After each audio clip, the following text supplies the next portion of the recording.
A poor boy, along with his animal friends, finds himself on a quest to rescue a kidnapped prince.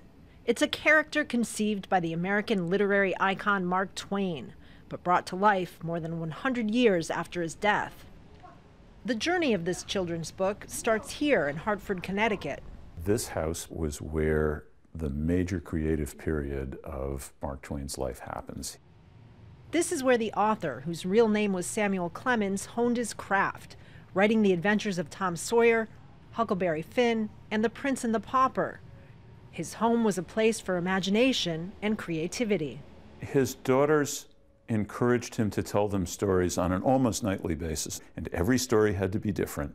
And if any element of any story seemed to be the same as an earlier one, he had to go back and start over again.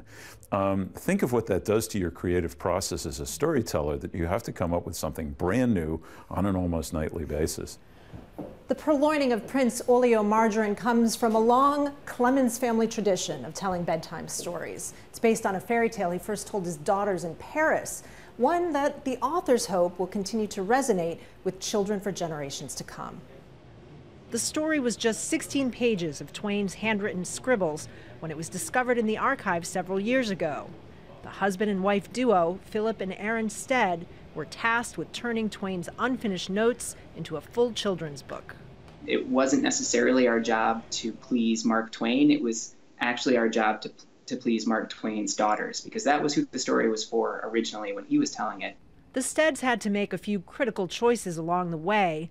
One of the most notable, illustrating the protagonist as black. The simple answer is that that's who I saw when I was thinking of the story. A lot of people are sort of suggesting that Twain wouldn't have made that choice, that that character wouldn't be a person of color in Twain's original vision. I would argue that maybe it wouldn't have been in 1879, but anybody who studied Twain knows that Twain changed radically from the beginning of his career to the end of his career. Perhaps that's why his insights on American life remain as relevant as ever, a literary tradition his modern co-writers hope to continue. Kristen, Saloomey, Al Jazeera, Hartford, Connecticut.